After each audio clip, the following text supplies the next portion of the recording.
So, after the nurse told me that I was sick and needed to get some treatment, I had the pleasure of going back to work. She said that she would call and make an appointment with a doctor in the area for me, and that I wouldn't have to worry about anything. She'd take care of it.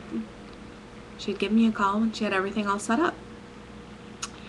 And so I left the clinic and I went back to work. And I tell you, it was the hardest day I've ever had at my job. Because part of my job is answering the phone and being nice to people and having a smile on my face and being pleasant and working with my coworkers and making sure that I get along with everybody. And for the most part it's okay because I work at a really nice place with some really nice people, but that day was just really difficult. And I'm not in a position to ask for time off in the middle of the day, and so I sat at my desk and didn't accomplish much at all, actually. I don't know, the whole day was it was just kind of a blur. And then my boss called me into the office and asked me if I would help a coworker with a project, and I said yes, of course, and then I lost it. You're not supposed to cry at the office. You're supposed to keep that to yourself, and, well, I didn't do a very good job that day. I went into my coworker's office and asked her if I could help her, and it was pretty obvious that I'd been crying, and it makes people uncomfortable, I think, when people show emotions or have those outside feelings in the office. You're supposed to leave your personal problems and your personal life at home.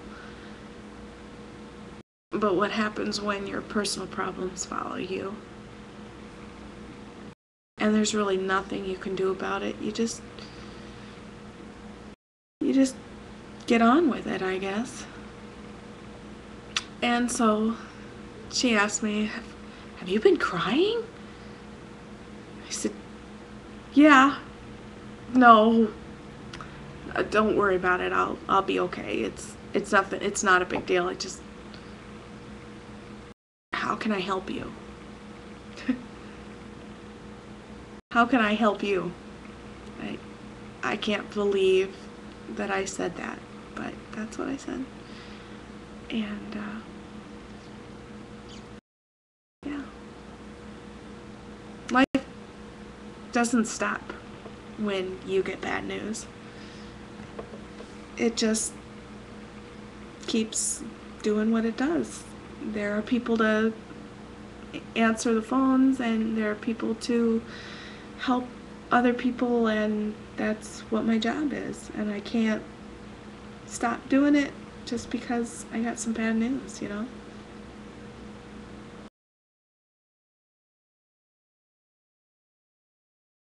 But it doesn't change the fact that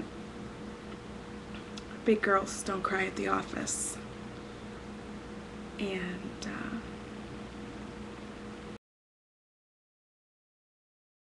it's scary.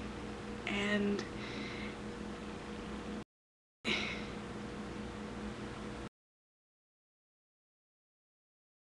what do you do next?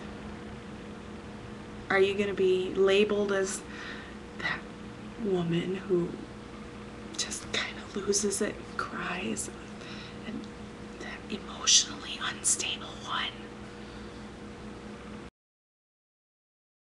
That's not who I am. And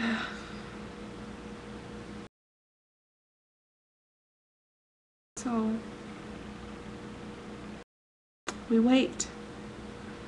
We wait to hear back from the clinic to find out what the next step is.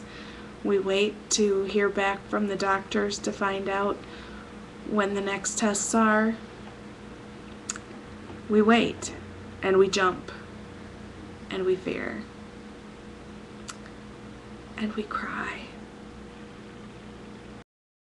But we cry where the little people can't see us, and where the big people can't hear us, and we hope that it will turn out to be something that's not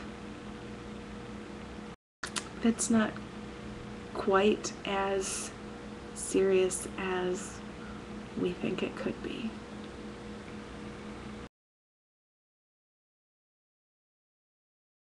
We just wait. Because that's all we can do.